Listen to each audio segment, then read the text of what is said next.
The doctor who discovers that his daughter has a life-threak in the hospital. The blinding light of the operating room reflected on my face as I concentrated on the delicate operation before me. Adrenaline pulsed through my veins, as it always does when a patient's life is in my hands.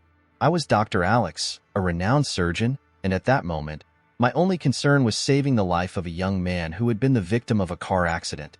The environment was full of sounds, the constant beeping of monitors, the murmur of nurses, and the controlled breathing of the team. My every move was meticulously thought out, every cut planned. "We're ready, Dr. Alex," the nurse informed, her voice firm and confident. "Come on," I replied, allowing determination to overcome me. As I delved deeper into the surgery, the outside world seemed to disappear. My mind was focused, but a part of me remained restless. With each passing minute, the pressure increased. That's when my cell phone vibrated on the counter next to me, interrupting my concentration. I quickly looked at the screen and my heart stopped for a moment. A text message from my wife, Clara. "Alex, something happened to Lily. I need you to come to the hospital now. It is serious." Those words cut through my concentration like a sharp knife. What could be so serious? I knew I couldn't allow myself to be distracted, but anxiety started to get the best of me. What could be happening to my daughter? "Dr. Alex?" The nurse called, noticing my hesitation. "Everything is fine?" "Yeah, I need to check something," I replied, unable to hide the tremor in my voice. I got up quickly, apologizing to the team, and left the operating room. The hospital hallway seemed longer than ever as I walked toward the exit. With each step, a growing feeling of despair settled in my chest. Upon arriving at the parking lot, I started the car and sped towards the hospital where my daughter was. When I arrived, I found Clara at the entrance, with teary eyes and the paralyzed expression of someone who had already received terrible news. "Clara," I called, running over to her. "What happened? Where is Lily?" She turned to me, her voice breaking. "Alex, she was in a car accident. He's in the emergency room. She is very injured." I couldn't process the words. The image of my daughter, so full of life and joy, disappearing was like a punch in the stomach. "What did the doctors say? Will she be okay?" "I don't know," she replied, desperation evident in her eyes. "They said she needs immediate care." "It's serious, Alex." I felt as if the ground had disappeared beneath my feet. The urgency of the situation hit me like an overwhelming wave. "Come on, we need to go to her now."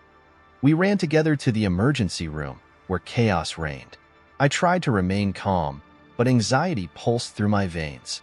When we arrived, I was greeted by a doctor who seemed overwhelmed. "Dr. Alex," he greeted me, recognizing my name. "We are doing our best. Your daughter needs to have surgery immediately." "How serious is it?" I asked, voice shaky but determined. "She suffered multiple fractures and internal bleeding. We need to act quickly," the doctor explained. Those words echoed in my mind as I tried to hold on to hope. But before I could ask further, a familiar face appeared. It was Dr. Smith, my best friend and fellow surgeon. The tension between us was palpable, but I couldn't think of anything other than Lily. "Alex," he said, his voice a little hesitant. I'm here to help." "Help? Where were you? What happened?" I couldn't hide the anger that was starting to build up inside me. What did he know? "I only found out now, Alex. I don't know the details, but I'm here for whatever you need," he said, but his words felt empty. The tension in the air was unbearable. I had to focus on Lily, but Smith's presence stirred mixed feelings within me. What did he have to do with all that? He was there, but in my mind, I was already blaming him for something I still didn't fully understand. The dilemma between my daughter's life and the friendship I had built over the years was beginning to emerge. The tension in the air was palpable. I found myself in a cold, impersonal hospital corridor, the fluorescent light flickering faintly, reflecting my state of mind. What was supposed to be a place of healing had now become a maze of uncertainty and anger. Upon learning that Lily's accident was caused by Dr. Smith, confusion and fury came over me. How could he be so reckless? My best friend, a respected surgeon, had made a mistake that could have cost my daughter her life.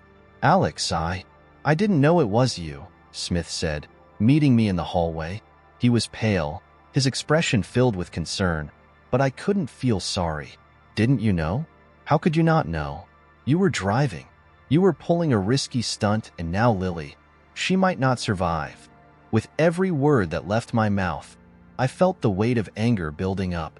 The pain and guilt were written all over his face, but I couldn't afford to feel compassion at that moment. I'm sorry, Alex. I didn't mean to, he started, but I interrupted him. Intentions don't matter when my daughter's life is at stake, Smith. What you did is irreversible. The echo of my words seemed to resonate in the empty hallway, leaving an awkward silence between us. He looked away, clearly shaken. I'll do whatever it takes to help. If there's anything I can do, anything you can do, you are responsible for this. How can I trust you to do the right thing now? I felt a lump in my throat, a mixture of helplessness and anger that left me on the verge of tears. It wasn't just the accident. It was the betrayal of knowing that the person I trusted most had caused so much suffering. The conversation was interrupted by a doctor who approached. His serious expression immediately silenced us. Dr. Alex, we need to talk about Lily's situation. She is in critical condition and urgently needs a transplant. I felt my heart stop. Transplant? What does she need? I asked, my voice shaking, fear taking over me. What we have available is a compatible donor, but the doctor hesitated, and I knew the answer he was about to give would change everything. But what? I pressed. But the donor is Dr. Smith. What I felt at that moment was a storm of emotions. The anger I had for him was almost palpable, but at the same time, the desperate need to save my daughter made me question everything. Do you want me to allow him to become the donor? The same man who put my daughter in this state? I was screaming again, but I couldn't control myself. Alex, please listen. Smith tried to intervene, his voice full of desperation. I can't change what happened, but I can save her life. I'm compatible. I can't live with the guilt of this. Let me help. Help? Do you think this is help? Do you want to redeem yourself by offering to be a donor? This won't erase what happened. He was visibly struggling with his own emotions. I know it can't fix everything, but it's the only thing I can do right now. I want to do this for you, and for Lily. Please just tell me what you want. The silence between us was deafening. I looked at him, a man I considered a brother, now a stranger carrying the weight of a tragedy on his shoulders. Would you do that? If I say yes, would you do it? Yes, Alex. I would. The sincerity in his voice was undeniable, but the pain I felt was stronger. Then go get ready, I said, my voice calmer even though my heart was in pieces. But know that this doesn't change what happened. Not now, not anytime soon. As he walked away, I found myself alone again, the pressure of the world on my shoulders. Lily needed me, but how could I deal with needing to save my daughter while also facing betrayal from my best friend? The hospital waiting room was filled with an oppressive silence, only broken by the distant sound of hurried footsteps and nervous whispers. My heart was heavy in my chest, pulsing with a mixture of anger and despair. I couldn't understand how everything had gotten to this point. The image of Lily, my little ray of light, fighting for her life, tormented me. And the guilt that consumed my friend, Dr. Smith, made me want to scream. When I finally decided it was time to confront him, my legs felt like they were made of lead. I found Smith in a corner of the room, looking lost at some point on the wall. His face was pale, and his eyes, normally so full of life, now seemed empty. He barely noticed my presence. Alex, he murmured, not looking at me. I'm sorry. Sorry won't bring my daughter back, Smith. I couldn't contain the anger that boiled inside me. How could you be so irresponsible? You knew that maneuver was dangerous. You knew it. He finally looked up, and I saw the pain reflected in his eyes. I didn't want this to happen. I thought I could do it. I lost control. His voice was shaking, and I could tell he was fighting back tears. I am a surgeon. How could I let this happen? You're not just a surgeon, Smith. You're my friend. And you betrayed me. You betrayed the trust one had in you. The words came out rough, like stones. I knew it wasn't fair, but the pain I felt for Lily was greater than any consideration for her emotions. I don't know what to do, Alex. The guilt is eating me up. If I could trade places with her, I would. He moved closer, as if he wanted to touch me, but I backed away, unable to bear the contact. Switching places? That's not an option. You can't just erase what you did. Lily needs a transplant, and you might be the only match. How can I trust you to do what's right now? My voice rose, and a few people in the room turned to look at us. I don't know if I can be a donor, he said, his voice full of doubt. What if this doesn't work? What if something goes wrong? I can't bear that responsibility. You already have that responsibility, Smith. I screamed, frustration taking over me. You did it. Now you must do what is right. You must save my daughter's life. That is the only thing that matters now. He closed his eyes, and I saw a tear slide down his cheek. I don't know if I can do this, Alex. I don't know if I'm worthy. You have to be worthy. If you can't save her life, then what are you? What are we? The question hung in the air, heavy and full of meaning. At that moment, the sound of a heart monitor in the distance became almost deafening. Time was running out, and I knew I couldn't keep fighting him. Lily needed me, and I needed Smith. But how could I forgive him? How could I let this pain go? I left the room, leaving Smith behind, and walked to the window.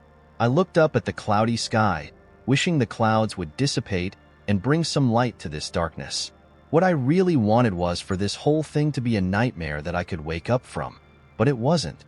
It was real, and Lily needed me. The friendship I had built with Smith was at stake, and I knew I needed to make a decision. As I reflected on all of this, my heart sank. The anger and pain still burned, but deep down there was a small spark of hope. I needed to find Smith again, and maybe, just maybe, we could do it together. I just didn't know how. The air in the hospital waiting room was heavy, almost palpable. The brightness of the fluorescent lights made me even more anxious. I had to find Smith. He needed to understand that my daughter's life was at stake and that, in some way, we both needed to deal with it. The anger I felt was still latent, but there was something deeper building in my chest, an urgency that couldn't be ignored. As I entered the hallway, I saw Smith leaning against the wall, with his head down, as if he was fighting his own demons. His expression of despair made my heart race. I moved closer, and the tension between us was almost unbearable. "Smith," I said, trying to control the tremor in my voice. "We need to talk."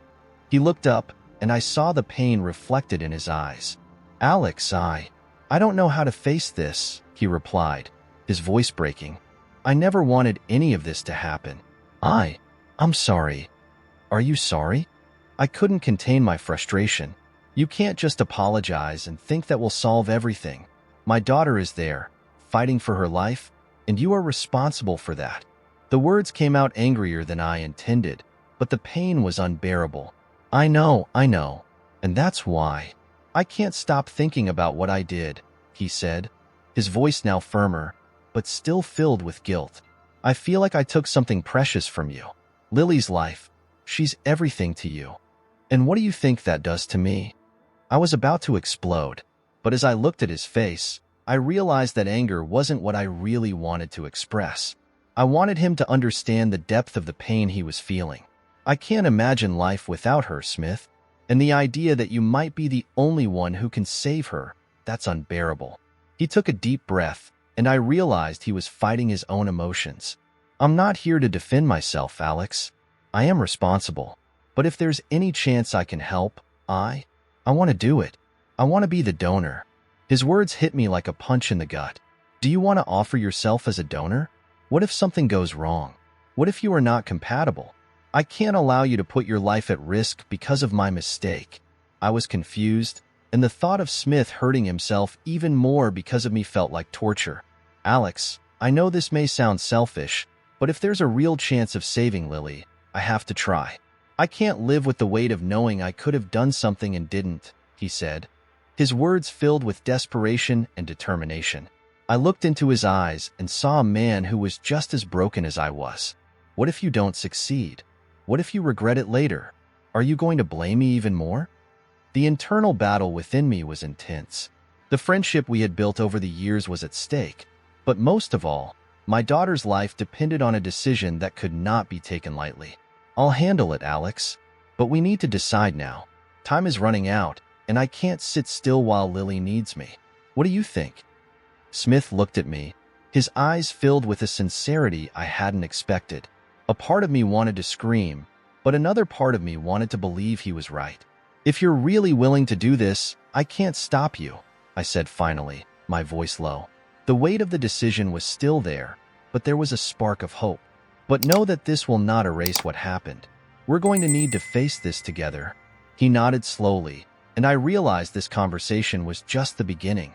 The tension surrounding us was still palpable, but, strangely, there was a thread of understanding beginning to form between us.